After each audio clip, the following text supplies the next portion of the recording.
తాకట్టులో ఉన్న బంగారాన్ని విడిపించి ఆ రోజు ఆన్లైన్ రేటుకే మేము కొంటాం. Sharma gold company. నమస్తే, వెల్కమ్ టు సుమన్ టీవీ. నేను మీ యామ్ని. ప్రస్తుతం మనతో ఉన్నారు దైవాజ్ఞ బ్రహ్మశ్రీ వీరాపురం సుబ్రహ్మణ్య స్వామి జ్యోతిష్య వాస్తు ప్రవచన పండితులు గురువుగారు ఉన్నారు. గురుగారితో మనం మాట్లాడదాం. నమస్కారం గురుగారు. శుభాశీస్సులండి. గురుగారు, ఇప్పుడు అంటే ఎన్ని పూజలు చేసినా ఎలాంటి పరిహారం చేసినా వివాహం కాకుండా ఉండడానికి అసలు కారణం ఏంటండి? చాలా మంచి ప్రశ్నేనండి. ఎందుకంటే ఎవరికైనా సరే ఏ వయసులో ఆ ముచ్చట జరగాల్సిందే. బాల్యంలో తిండిపైన లేదంటే ఆటలపైన ఉంటుంది. తర్వాత వయసు వచ్చాక వివాహం. ఇది చిన్న విషయం కాదు, చాలా పెద్ద విషయం. దీంట్లో కాంట్రవర్సీ కూడా రావచ్చు. ఎందుకంటే బాల్య వివాహాలని ముందు చేసేవాళ్ళు. బాల్య వివాహాలను చేసేవాళ్ళు. ఎందుకంటే వాళ్ళ ఆలోచన అనేది వివాహం చేసిన తర్వాత ఒకరిపైన ఒకరి పైనే ప్రేమ, అనురాగం, అనుబంధము, ఆప్యాయత ఇవన్నీ కూడా ఒకరిపైన ఒకరు ఉండేటివి. ఎటువంటి చెడు ఆలోచనలు ఉండేవి కావు. ఇప్పుడు ఏమైందంటే ఎప్పుడంటే అప్పుడు పడితే వివాహం చేయడం అంటే ఏంది, 30 ఏళ్ళకి కానీ 40 ఏళ్ళకి కానీ ఎప్పుడు పడితే అప్పుడు వివాహం చేయడం. ఈ కాస్త ఈ మనసులో ఈ మధ్యలో వాళ్ళ ఆలోచనలన్నీ వయసులో ఆలోచనలన్నీ డైవర్ట్ అయిపోతుంటాయి. అంటే ఎన్నెన్నో ఊహలు, కలలు అన్నీ ఊహిస్తారు. అప్పుడు ఏమవుతుందంటే వాళ్ళల్లో తెలియనటువంటి మనసుకు సంబంధించినటువంటి కల్మషంతో కూడుకున్నటువంటి ప్రేరణ, అంటే వాళ్ళ థింకింగ్ అనేది చేంజ్ అయిపోయింది. ఆ ఆలోచన అనేది ఇంకా అలాగే కంటిన్యూస్. తర్వాత వివాహం చేయడం వల్ల ఏమవుతుందంటే ఆలోచన, వాళ్ళ యొక్క ఆలోచన ఏదంటే ఎవరెవరిపైనో ధ్యాస. ఎందుకంటే ముందు వాళ్ళ ఆలోచనలు ఎలా ఉన్నాయి అలాగే అనేది మనసు అనేది చెడిపోయింది. మనిషి చెడిపోకపోయినా మనసు అనేది చెడిపోయింది.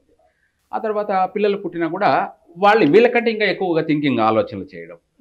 అంటే రాను రాను క్రమక్రమంగా మనుషుల్లో మార్పు అనేది, ఆలోచన మార్పులు అనేది మారిపోయాయి అన్నమాట. ఆలోచన మార్పులు మారిపోవడం అంటే ఏంటంటే వాళ్ళకు విపరీతమైన కోరికలు అంటే ఏంటంటే, నేను సపోజ్ పూజారి అనుకుందాం. పూజారిని చేసుకుంటే అతను ఏముంటుందంటే అతని దగ్గర ఒక మనిషికి హ్యాపీగా స్టైల్గా వాళ్ళ ఇష్టాలుగా తిరగడం కానీ, ఖర్చు పెట్టడం కానీ అనేటివి ఉండవు అన్నమాట. రూల్స్, రెగ్యులేషన్స్ ఉంటాయి అన్నమాట. సంప్రదాయం, పద్ధతి, ఏవి చెయ్యాలి ఏవి చేయకూడదు అనే ఒక నిబంధనలు ఉంటాయి. అది కుదరదు అనేది మనకిష్టం వచ్చినట్టు చేసుకోవాలని వీళ్ళ ఊహలు. అలాగే తల్లిదండ్రులు కూడా మా అమ్మాయికి మంచి అల్లుడు, అంటే మాకు మంచి అల్లుడు రావాలి.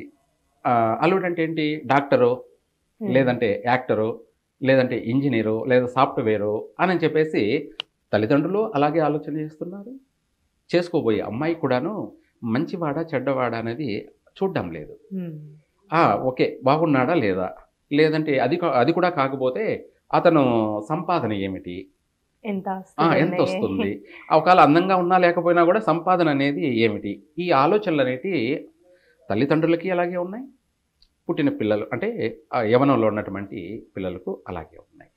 ఇవన్నీ కాకుండా మన ఆలోచన అనేది ఒక వేలో ఉండాలి, అంటే కరెక్ట్గా ఉండాలి. మన ఆలోచన విధానమే మనల్ని జీవితాన్ని నడిపిస్తుంది. ఒక పర్ఫెక్ట్గా ఏమిటంటే అది జాతక ప్రకారమే అనుకోండి. ఆలస్య వివాహము, తొందర వివాహం అనేది దానికి సంబంధించి మన ఆలోచన కూడా కొంతవరకు ఆలస్యాన్ని చేస్తుంది. మన ఆలోచన కూడా ఆలస్యం అనేది చేసేస్తుంది. ఇదే కాకుండా ఆలస్యంగా చేసుకున్నా, తొందరగా చేసుకున్నా అయినా వివాహం తర్వాత, వివాహం ఆలస్యంగా జరిగిందో లేదా తొందరగా అయ్యిందో, తర్వాత వివాహం తర్వాత సమస్యలు అనేది ఎదురవుతున్నాయి. ఏమిటి ఈ సమస్యలు అంటే, ముందుగానే వీళ్ళలో జాతక లోపాలు. ఈ జాతక లోపాలు ఏమిటంటే దాని ప్రభావమే వీళ్ళని మనసుని రకరకాలుగా మార్చేస్తూ ఉంటుంది. థింకింగ్ అనేది ఎప్పుడు ఎలా మారుతుందో, ఎప్పుడు ఎలా మారుతారో, ఎప్పుడు ఏం మాట్లాడుతుంటారో కూడా ఎవరికి అర్థం కాని విషయం. ఇప్పుడు ఒకలాగా ఉంటాం, ఇంకా మళ్ళీ కొంతసేపటి తర్వాత ఇంకోలాగా ఆలోచన మారిపోతూ ఉంటాం. అలా ఆ యొక్క జాతక ప్రభావం వాళ్ళపైన ఉంటుంది, ప్రభావం చూపుతూ ఉంటుంది. అదేంటంటే మన ఆలోచనలో మన జాతక చక్ర ప్రకారంగా పుట్టిన లగ్న ప్రకారంగా కానీ, లేదంటే రెండో స్థానం కానీ, లేదా పంచమ స్థానం, లేదా షష్టమ స్థానం, లేదా సప్తమ, అష్టమ, ద్వాదశం, 12వ ఇంట కానీ ఈ స్థానాల్లో కుజుడు చంద్రుడు కలిసి ఉన్నాడంటే వాళ్ళకు వివాహం ఆలస్యం జరుగుతుంది. వాళ్ళ మనసు ఏంద్రంటే ఒక పట్టాన ఒప్పుకోరు. అన్ని కోణాలు అన్నీ కావాలంటే అందంగా ఉండాలి, మళ్ళీ ఆరోగ్యంగా ఉండాలి, మంచి చదువు ఉండాలి, మంచి ఉద్యోగం ఉండాలి, మంచిగా ఐశ్వర్యం ఉండాలి. ఇవన్నీ కాకుండా మళ్ళీ అతను డమ్మీగా ఉండకూడదు, యాక్టివ్గా ఉండాలి. అంటే అబ్బాయి అంటే ఎలా, మగాడంటే ఎలా ఉండాలి అలా ఉండాలి. ఇన్ని క్వాలిఫికేషన్లు కావాలంటే ఏదో లోపం భగవంతుడు క్రియేట్ చేస్తాడు. అలా వాళ్ళు అనుకున్న ఆలోచనలకి ఆ సంబంధం సెట్ కాదు. అలా ఒకరు ఇంట్లో నాన్న బాగుందంటే తల్లికి నచ్చకపోవడం, తల్లికి నచ్చింది తండ్రికి నచ్చిందంటే అమ్మాయికి నచ్చకపోవడం, ఇలా అనేక కారణాల వల్ల కూడా ఆలస్యం జరుగుతుంది. అది ఏంటంటే దోష ప్రభావమే, 100%. ఆ దోష ప్రభావమే వీళ్ళని ఆలస్య వివాహానికి దారితీస్తూ ఉంటుంది. అది అర్థం కాని విషయాలు కూడా ఎవరికి కూడా ఈ విషయాలు అర్థం కావన్నమాట. ఒకరికి ఆలోచన అనేది ఒక రకంగాను, ఇంకొకరికి ఆలోచన ఇంకొక రకంగాను, ఇలా వాళ్ళని అన్ని విధాలా డైవర్ట్ చేస్తూ ఉంటుంది ఆ దోష ప్రభావం. దాని కారణంగా 25 ఏళ్ళు, 30 ఏళ్ళకి, 35 ఏళ్ళకి, 40 ఏళ్ళకి వివాహం అయ్యే అవకాశము ఉంటుంది, జరుగుతుంది. కాకపోతే ఆలస్యంగా జరుగుతుంది. ఇంకా కూడాను అదే కుజుడితో కలిసి శని కానీ, లేదా బుధుడు కానీ, లేదా రాహు కానీ, లేదా కేతువు కానీ 7వ ఇంట్లో, 8వ ఇంట్లో కానీ, లేదా లగ్నంలో కానీ కలిసి ఉన్నట్టయితే వాళ్ళకి ఇంకా వివాహమే కాకపోవచ్చు కూడా, వివాహమే కాకపోవచ్చు. అలా కూడా చాలామంది ఉన్నారు. మన చుట్టూ అందరికి అవుతుంది కదా అనుకుంటే పొరపాటు. వివాహం కాని వాళ్ళు కూడా నేను చిన్నప్పటి నుంచి ఎంతో మందిని చూశాను. అంటే 100కి కనీసం ఒక 5-6 మంది, 10 మంది అన్నా 5-6 మంది కూడా ఉన్నారనమాట, వివాహం కాకుండానే ఆగిపోయిన వాళ్ళు. ఇలా ఈ వివాహ దోష ప్రభావం అనేది వీళ్లకు వివాహం ఆలస్యం కలిగించడము, వివాహం కాకుండానే ఆగిపోవడము, ఇంకా కూడాను వివాహం అయిన తర్వాత కూడా విడాకులు అన్నీ విడిపోవడము, ఇటువంటి సమస్యలకన్నిటికీ కారణము ఇందాక మనం చెప్పుకున్నట్టు కుజుడి యొక్క ప్రభావం. ఆ కుజుడితో ఎవరైతే కలిసి ఉంటారో, ఏ గ్రహం అయితే కలిసి ఉంటారో దాని యొక్క ప్రభావమే ఎక్కువగా ఉంటుంది. అనగా ఇప్పుడు మనం చెప్పాలంటే సూర్యరశ్మితో పోల్చాలి ఎవరిని, కుజుడిని. ఉదయం సూర్యోదయం 6 గంటలకి సూర్యుడు ఎలా ఉంటాడు, మళ్ళీ గంటకి సూర్యుని యొక్క డిగ్రీస్ వైబ్రేషన్ ఎలా తీవ్రత తీక్షణం పెరుగుతూ వస్తుందో అలాగా ఉదయం 6-7 మధ్యలో కుజుని యొక్క ప్రభావం ప్రశాంతంగానే సాగుతుంది. 8-9 యొక్క కుజుని యొక్క సూర్యరశ్మి ప్రభావం, కుజుని యొక్క ప్రభావం ఆలస్య వివాహాన్ని కలగజేస్తుంది. అలాగే 10-11 సూర్యరశ్మి ప్రభావం ఎలా ఉంటుందో అలాగే కుజుని ప్రభావం. ఎడబాటు జరుగుతూ ఉంటాయి తరచు. అంటే భార్యాభర్తలు గొడవ పడుకోవడం, లేదంటే వీళ్ళ కారణంగా కాకుండా చుట్టుపక్కల వాళ్ళ కారణంగా వీళ్ళు గొడవ పడుకొని ఎడబాటు జరగడం, ఇలా వాళ్ళిద్దరి మధ్య వ్యత్యాసాలు రావడం. ఇది కాకుండా 12-1 గంట సూర్యరశ్మి డిగ్రీస్ ఎలా ఉందో అటువంటి కుజదోష ప్రభావం అనేది అనుకోండి పూర్తిగా విడిపోవడం,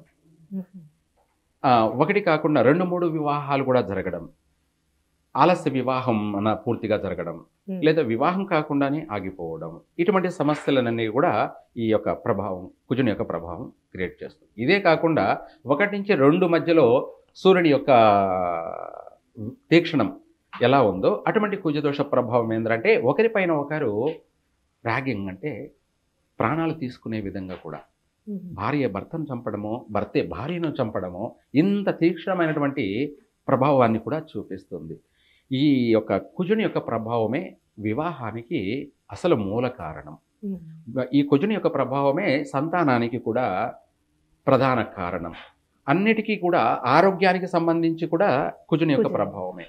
ఆరోగ్యానికి కాకుండా ఆర్థిక స్థితిగతులు కూడాను, ఆర్థిక స్థితిగతులు కూడాను వీటికి కారకుడే కుజుడు అనమాట.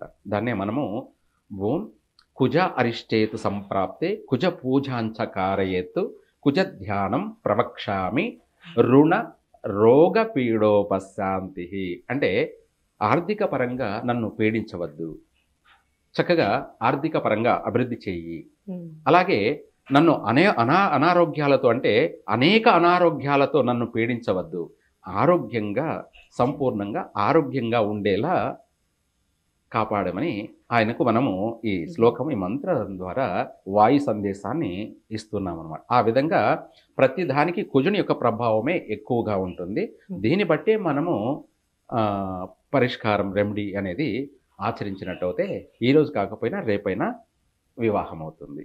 సర్వే జన సుమన్ టీవీలో మీ పర్సనల్ అండ్ బిజినెస్ ప్రమోషన్స్ కోసం కింది నెంబర్కి కాంటాక్ట్ చేయండి.